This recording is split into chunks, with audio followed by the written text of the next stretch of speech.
ఓం శ్రీ గణేశాయ నమః. శ్రీ గురుభ్యో నమః. శ్రీమాత్రే నమః. సౌందర్య లహరి శ్లోక 12. త్వదీయం సౌందర్యం తుహినగిరి కన్యే తులయితుం కవీంద్రా కల్పంతే కథమపి విరించి ప్రభుతయః యదా లోకౌత్సుక్యా తమరలలనా యాంతి మనసా తపోభిర్దుష్పాపామపి గిరీశ సాయుజ్య పదవీ. త్వదీయం సౌందర్యం తుహినగిరి కన్యే తులయితుం కవీంద్రా కల్పంతే కథమపి విరించి ప్రభుతయః యదా లోకౌత్సుక్యా తమరలలనా యాంతి మనసా తపోభిర్దుష్పాపామపి గిరీశ సాయుజ్య పదవీ.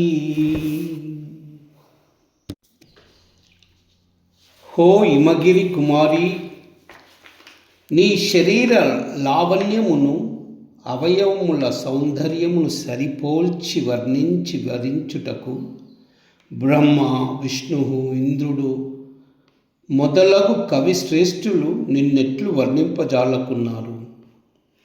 అట్టి లోకోత్తరమైన నీ సౌందర్యమును విలోకింప మిగుల కుతూహము కలవారై నీ అందముతో తామిసుమంతయు సరి రాకపోయిన వారైన చంద్రాయనాది తపముల చేత కూడా పొందరానిదైన పరమ శివుడితోటి సాయుధ్యమును స్థానమును సౌమ్యమును మనస్సుచే బొందనిచ్చగున్నారు. హో హిమగిరితనయా, నీ దేహము యొక్క అవయవ లావణ్యము సరిపోల్చి నీ చక్కదనమునకు సాటి చెప్పుటకు విరించి మొదలగు కవిశ్రేష్ఠులు కూడా సమర్థులు కాలేకున్నారు. వారి వలన నీ సౌందర్య వర్ణన వీలు పడుటలేదు. ఏలననగా సాటి చెప్పుటకైనను బ్రహ్మ సృష్టిలోని లోకోత్తర సౌందర్య రాశులగు ఊర్వశి, మేనక, తిలోత్తమ, రంభ మొదలగు అప్సరస కాంతలు తామే నీ చక్కదనమును చూచి విభ్రాంతులై అదే పనిగా ఆత్రతముతో చూచుచున్నారు.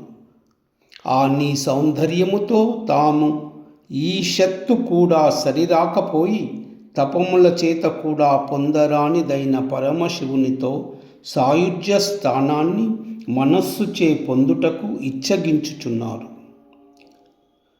కావున